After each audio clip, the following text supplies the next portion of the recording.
In 2007, after I served in the Army Special Forces for 26 years, I fell off a wall in Baghdad and I broke my back in 2 places. 16 years ago, August 16th, I was involved in an industrial accident where I received a severe radiation burn to my hand. Resulted in going through 7 or 8 surgeries, skin grafts, losing one finger and part of my thumb. I have CRPS, otherwise known as complex regional pain syndrome. CRPS makes me experience a burning condition, a burning sensation, throbbing, pins and needles, numbness. Very painful, very hard to live a regular life. A lot of pain. It felt like electricity coming through my ankles and wouldn't go away for days. I've dealt with that for 20 or plus years.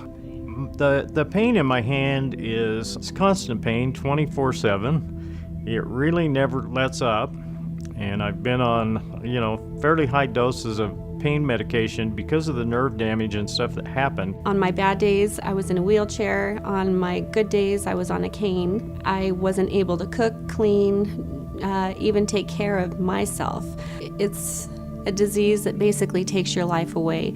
I'm not able to sleep with the pain. The pain was normally an 8 out of 10. On the bad days, it would go up to as high as a 10 out of 10. One thing that needs to be understood about chronic pain is that our brains generate a pain signal based on a perceived threat. Now, when pain has become chronic, that threat very often has nothing to do with whether there's tissue damage or injury occurring. Chronic neuropathic pain is pain that persists beyond normal tissue healing time following an injury. Often individuals who suffer from this type of pain have no evidence of tissue injury found on imaging, including x-rays, MRIs, or even blood tests. Yet pain persists secondary to an increased pain signal within the nervous system. Because pain signals remain active in the nervous system, there is a heightened awareness to all stimuli, including normal movements or even light touch.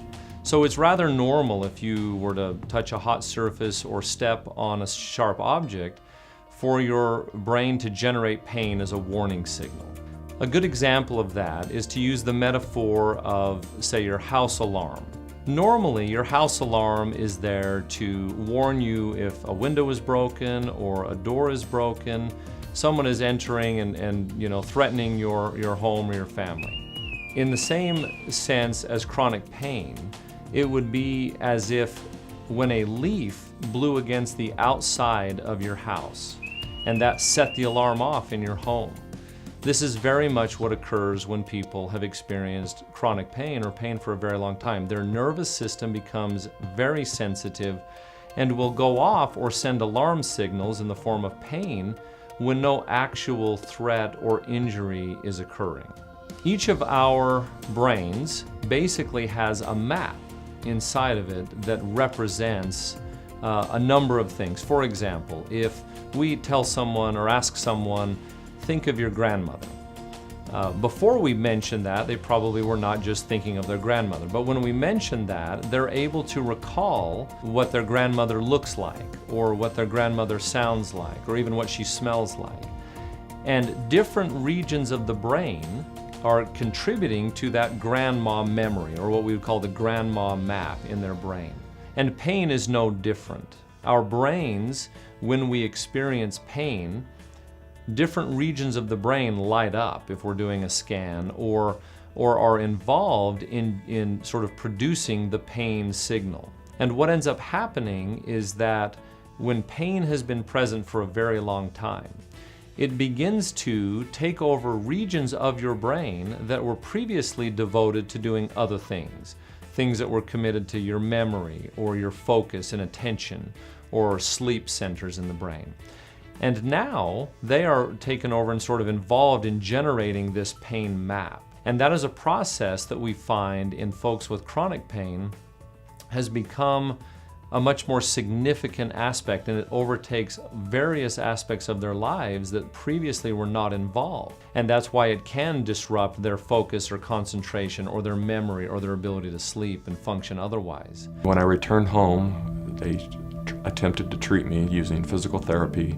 I had multiple shots And they were really a pain to actually work with because it was all ultrasound shots directly into my spinal column that lasted anywhere between 3 days to 6 weeks.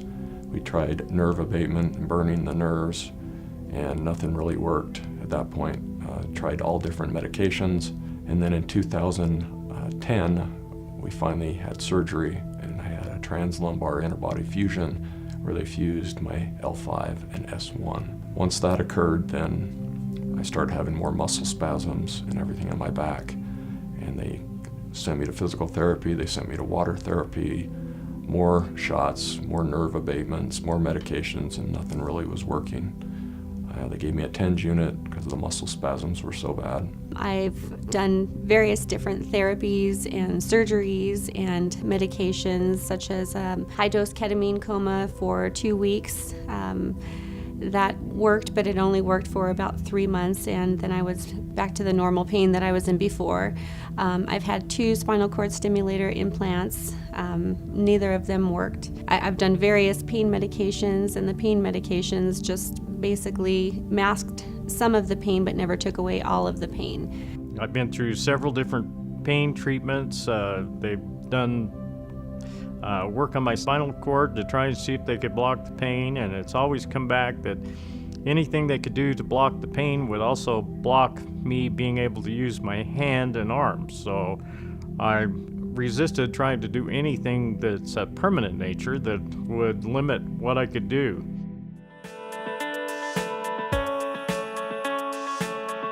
So Calmare Pain Therapy is an FDA-cleared device for the treatment of patients with chronic pain. So what kinds of conditions does Calmare Pain Therapy treat? Really any chronic pain condition, meaning a condition that has lasted for at least 3 months without relief, despite someone's condition or tissues generally healing, because tissues do heal in a relatively short period of time. So when pain persists, any of those patients may be a good candidate for treatment, and that'll be determined on our initial consultation and examination.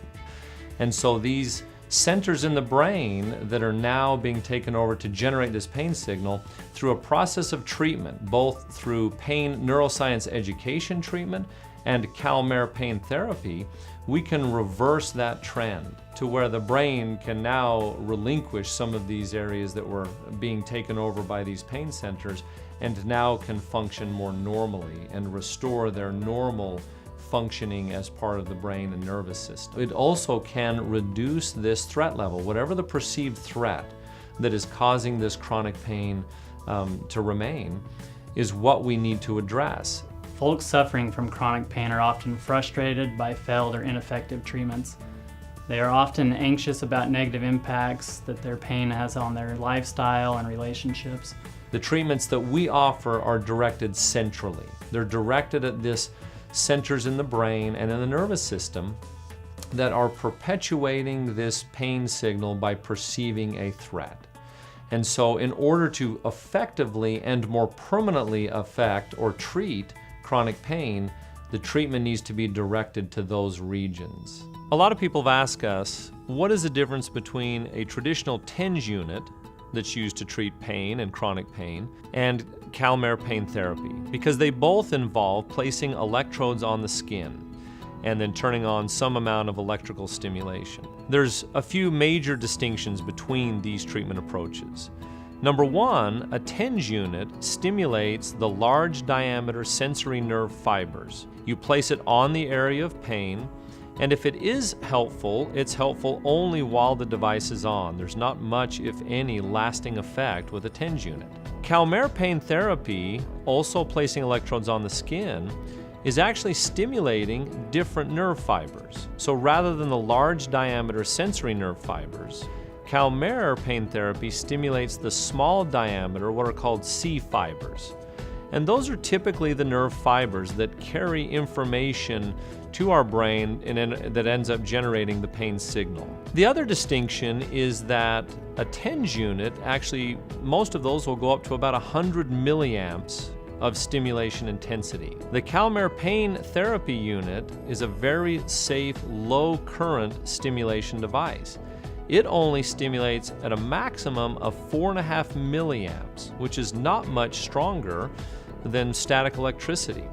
So that makes it a very safe and very effective device. Now, the reason that Calmare Pain Therapy is different from every other pain treatment approach that folks with chronic pain have likely tried is that it is directing the treatment to those central pathways, ultimately to the brain, seeking to turn off that pain switch in the brain.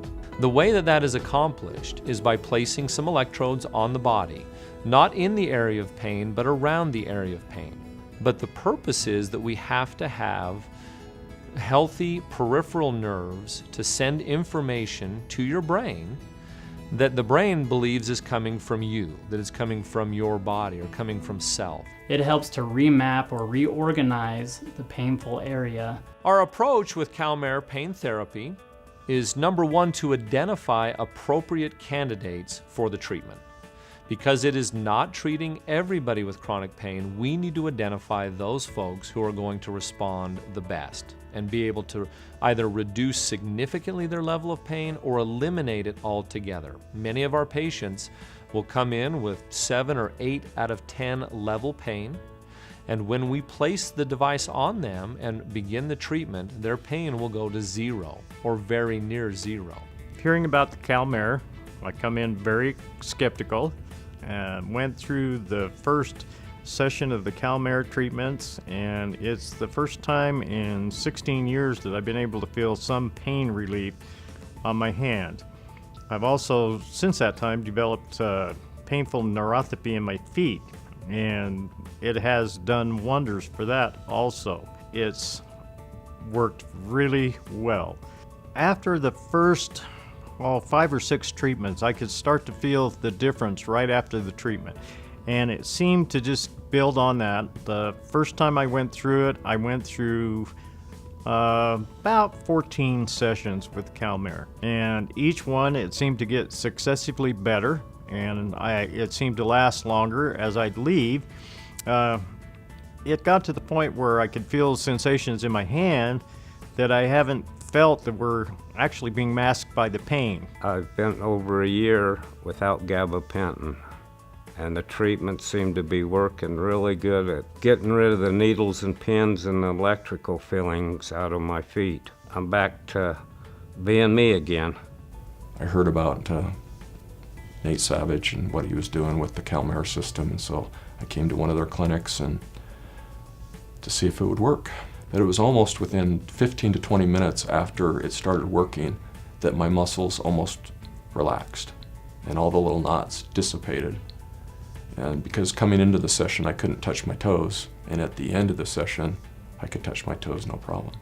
One thing that's currently being studied about Calmare is using an MRI to see the before and after effects of a Calmare treatment. This is done by looking at blood flow and how it changes following Calmare use. Clinical trials have shown that 80 to 90% of individuals with chronic pain are in remission.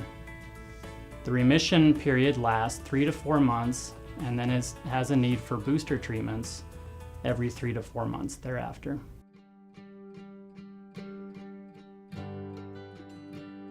Treatment is actually delivered over consecutive days. So we'll often treat those folks Monday through Friday with the weekends off for 2 and sometimes 3 weeks.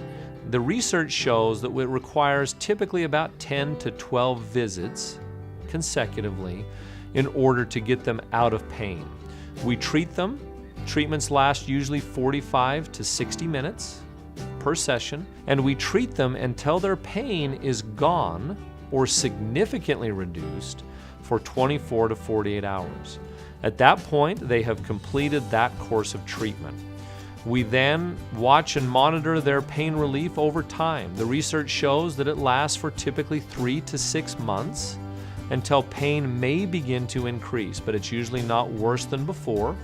And what we encourage our patients to do is, as soon as their pain begins to return, they contact us for what we call a booster treatment. Typically, as long as they contact us as soon as their pain begins to come back, then they'll only require usually 1 to maybe 3 booster visits. And that will put them back down to that 0 level pain, or very near 0, for the same period of time often that they just experienced their pain relief. Some of our patients have gone much longer than 6 months, and some have to go a little bit less.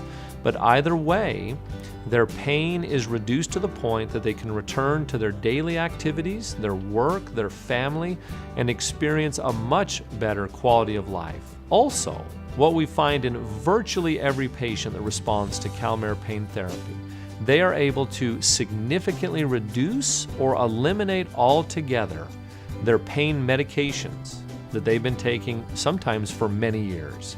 So those two together demonstrate how powerful of a treatment tool Calmare Pain Therapy can be. Basically, I sit there, relax for an hour while I'm hooked up to the electrodes, and by the end of the treatment, I'm pain-free. And each visit, the pain actually, it subsides to 0, and every day it goes longer and longer without pain until the end result is 0 pain, and I can go on and live my normal life again.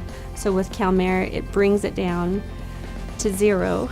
I know it sounds impossible, but it really is a God-sent therapy, and it's given me back my life. And I'm able to be a wife, a mother, and a registered nurse once again.